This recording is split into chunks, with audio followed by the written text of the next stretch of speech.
अभी हम लोग सीखेंगे मार्केट में जब प्राइस मूवमेंट करता है ना, तो कुछ कुछ जगह में गैप बन जाता है। अचानक से अगर मार्केट में एक बड़ा सा ऑर्डर आ जाएगा तो प्राइस इकट्ठा ऊपर चला जाएगा। बड़ा ऑर्डर आ गया तो प्राइस एकदम भाग जाएगा। अगर बाय ऑर्डर आ जाएगा, अगर सेल ऑर्डर इकट्ठा बहुत बड़ा सेल ऑर्डर आ गया तो प्राइस नीचे चला जाएगा। तो एक बहुत बड़ा मूवमेंट हो जाता है, इतना बड़ा मूवमेंट कि आपको चार्ट में नजर आएगा। ठीक है, चार्ट में जब नजर आएगा कि एक बड़ा कैंडल है, फिर एक बड़ा कैंडल है, तो वो जो 2-3 कैंडल होता है ना, उसके अंदर ना कुछ गैप बन जाता है। ठीक है, इसको फेयर वैल्यू गैप भी बोला जाता है, लेकिन मैं अभी कॉन्सेप्ट समझा रही हूँ। फेयर वैल्यू गैप में फिर दिखाऊंगी आपको, अभी कॉन्सेप्ट को समझिए। कॉन्सेप्ट ये है कि यहाँ पर मान लीजिए 20 करोड़ का ऑर्डर ब्लॉक था। ऑर्डर ब्लॉक अगर समझ नहीं आ रहा है तो आप पहला वीडियो देख सकते हैं। मान लीजिए यहाँ पर एक ग्रीन कैंडल बना, 20 करोड़ का ऑर्डर ब्लॉक था। फिर एक 20 करोड़ का ऑर्डर ब्लॉक है, फिर एक 30 करोड़ का ऑर्डर ब्लॉक है। ऐसे करके मार्केट ऊपर जा रहा है। ठीक है, सब ग्रीन कैंडल बना के ऊपर जा रहा है। अब क्या हुआ, जब ये 20 करोड़ का इकट्ठा ऑर्डर आया ना, तो यहाँ पर एक कैंडल बना, फिर एक बड़ा ऑर्डर आया, यहाँ पर एक कैंडल बना। तो ये सब जो कैंडल है ना, इसके बीच बीच में ना थोड़ा थोड़ा करके गैप हो जाता है। तो प्राइस मूवमेंट जो होता है गैप रह जाता है। तो इस गैप को ही बोला जाता है FVG, fair value gap. 2-3 candle के आसपास सब गैप बन जाता है। उस गैप के अंदर जो प्राइस रहता है ना, उस प्राइस में क्या होता है, इंस्टीट्यूट और हेज फंड, बड़े बड़े स्मार्ट मनी जो मार्केट को मूव करते, इन लोगों का उस गैप में भी कुछ कुछ ऑर्डर पड़ा रहता है, पेंडिंग रहता है। बात समझ रहे हो? जैसे यहाँ पर 100 करोड़ का एक ऑर्डर है। इस ऑर्डर को एग्जीक्यूट करने के लिए 20 करोड़ पहले डाला, ब्लॉक छोटा छोटा ब्लॉक करके डालेगा। 100 करोड़ इकट्ठा तो नहीं डालेगा, छोटा छोटा ब्लॉक में डिवाइड करेगा। 20 करोड़ डाला, एक मोटा कैंडल बना, ग्रीन कैंडल। फिर 20 करोड़ फिर 20 करोड़, यहाँ पर 20 करोड़ डाला, फिर एक ग्रीन कैंडल। फिर 20 करोड़ डाला, फिर एक ग्रीन कैंडल। 3 कैंडल बन गया, ग्रीन ग्रीन ग्रीन। ठीक है, तो जब ये कैंडल बन रहा है, कोई एक प्राइस में एग्जीक्यूट हो रहा है, क्लोजिंग प्राइस हो रहा है, उसका हाई हो रहा है, लो हो रहा है, क्लोजिंग प्राइस हो रहा है। तो यहाँ पर बहुत सारा ऑर्डर रहता है।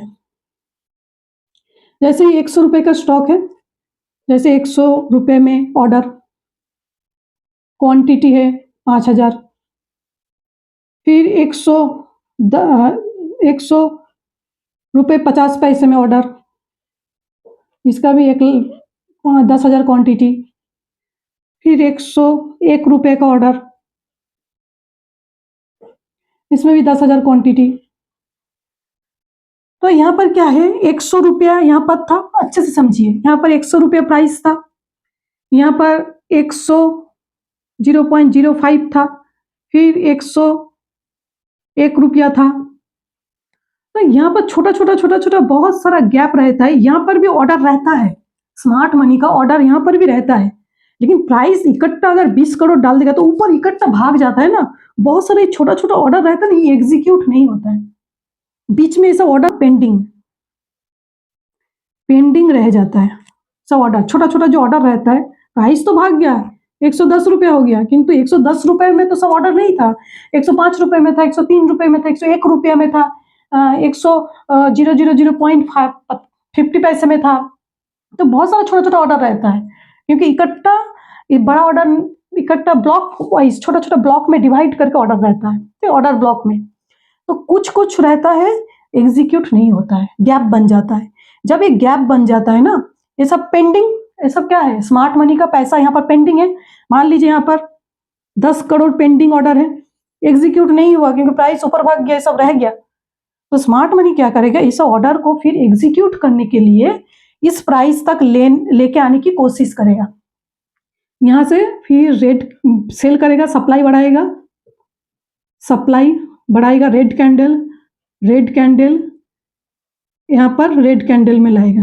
तो यहाँ पर क्या है, ये जो छोटा छोटा ऑर्डर था, ये जो गैप में पड़ा हुआ था, ये सब एग्जीक्यूट होगा। तो इतना ऑर्डर पेंडिंग था, ये सब पेंडिंग ऑर्डर यहाँ पर एग्जीक्यूट करवाएगा। इस गैप में जो ऑर्डर पेंडिंग था वो सब एग्जीक्यूट होगा। स्मार्ट मनी इसीलिए प्राइस को फिर उस जगह में लाने की कोशिश करता है, लाता भी है, ज्यादा पैसा डाल के या तो न्यूज देके या तो रिटेल लोगों को ट्रैप करके, कुछ भी करके वहां पर लाएगा, ठीक है, क्योंकि उनका ऑर्डर पेंडिंग है। मान लीजिए आप ही का ऑर्डर है, आपने 1000 क्वांटिटी शेयर का बाई करने के दिया, आपका 500 ऑर्डर एग्जीक्यूट हुआ, 500 रह गया, तो आप तो चाहोगे ना फिर प्राइस नीचे आएगा तो मेरा 500 भी निकल जाए, एग्जीक्यूट हो जाए, मुझे शेयर मिल जाए। तो ऐसे उन लोगों का भी ऑर्डर पेंडिंग रहता था, वहां पर उस प्राइस में फिर लाने की कोशिश करेगा, जो गैप में, मतलब जो गैप में वो पेंडिंग है उस गैप भरने की कोशिश करेगा। आपको साइकोलॉजी समझ में आया? मेन थीम यही है। ये आपको कैसे आइडेंटिफाई करना है? 3 candle, 3 candle, 3 candle, 3 candle, 3 candle आपको देखना होगा। 3 कैंडल जब ऊपर की तरफ जा रहा है या नीचे की तरफ जा रहा है, ठीक है, डाउन साइड या तो ऊपर की साइड, इसका पहला कैंडल का हाई और 3 नंबर कैंडल का लो, तो आपका जो गैप बनेगा, इसका हाई में एक लंबा लाइन और इसका लो से एक लंबा लाइन, तो इसका हाई और इसका 3 नंबर कैंडल का लो, पहला कैंडल का हाई, 3 नंबर कैंडल का लो, बीच में जो जगह है यही गैप है। इस गैप में जो प्राइस रहेगा, उस प्राइस में बहुत सारा ऑर्डर पेंडिंग है, मतलब स्मार्ट मनी का एग्जीक्यूट नहीं हुआ है, पेंडिंग ऑर्डर है, अभी एग्जीक्यूट नहीं हुआ है, तो ऑर्डर अभी भी पड़ा हुआ है। तो इस गैप में फिर स्मार्ट मनी क्या करेगा, नीचे आएगा, इस गैप तक आएगा, ताकि ये सब ऑर्डर जो है एग्जीक्यूट हो जाए। इसको ही FVG गैप बोलते हैं। FVG गैप है यही गैप, फर्स्ट कैंडल का हाई और 3 नंबर कैंडल का लो, यहां से मार्क करना है। अंदर जो प्राइस रहेगा, इसी प्राइस में अगर स्मार्ट मनी की तरह हम लोग भी सोच रखें तो हम लोग कहां पर बाई करेंगे? हम लोग बाई करेंगे यहां, हम लोगों का भी बाई होगा, बाई जोन, यहाँ पर हम लोग बाई करेंगे, यही हम लोगों का भी जोन होगा, बाई जोन। यहाँ पर हम लोग अगर बाई करेंगे, फिर यहाँ का स्मार्ट मनी का जो पेंडिंग ऑर्डर था एग्जीक्यूट हो जाएगा, फिर मार्केट ऊपर की तरफ जाएगा, क्योंकि वो अपना पेंडिंग ऑर्डर एग्जीक्यूट करने के लिए आया था, एग्जीक्यूट हो गया, फिर मार्केट ऊपर की तरफ जाएगा। तो ये लॉजिक है।